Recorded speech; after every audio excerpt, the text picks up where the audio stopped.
శాంతి పాఠం యశ్చందసాం వృషభో విశ్వరూపః.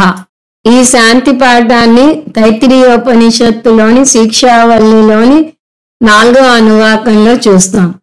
యశ్చందసాం వృషభో విశ్వరూపః ఛందోభ్యోऽమృతా సంబభూవ సమేంద్రో మేధయా స్పృణోతు అమృతస్య దేవధారణో భూయాసం శరీరం మే విచర్షణం జిహ్వా మే మధుమత్తమా కర్ణాభ్యాం భూరి విశ్రువం బ్రహ్మణ కోశోసి మేధయా పీతః శ్రుతం మే గోపాయ.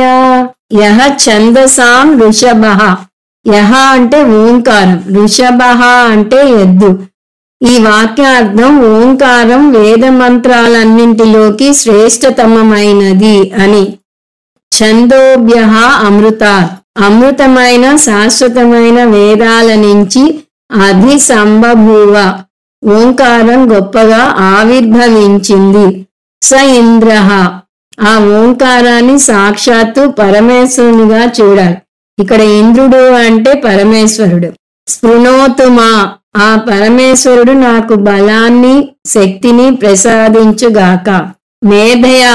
మేధాశక్తిని ప్రసాదించుగాక. దేవః. ఓంకార రూపంలో ఉన్న ఓ పరమేశ్వరుడా, ధారణో భూయాసం.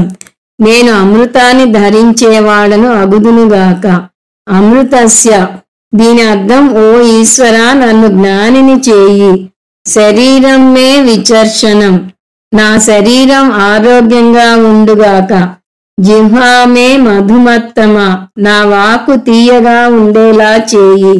కర్ణాభ్యాం భూరి విశ్రువం. నా చెవులు ఆరోగ్యకరంగా ఉండుగాక. బ్రహ్మణ కోశోసి మేధయా పిహితః. ఒక కత్తిని ఒరలో పెట్టినట్టుగా బ్రహ్మ అనే కత్తికి ఓంకారం ఒరా అంటున్నాడు శిష్యుడు. ఈ వాక్యం అర్థం ఓంకార విచారణ చేస్తే బ్రహ్మజ్ఞానం పొందవచ్చు.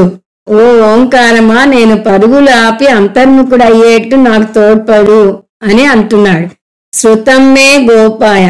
ఓ ఓంకార రూప పరమేశ్వర, నేను వేదాంత శ్రవణం ద్వారా విన్నదంతా నా మనసులో నిక్షిప్తమై ఉండేలా చేయి అని ప్రార్థిస్తున్నాడు శిష్యుడు.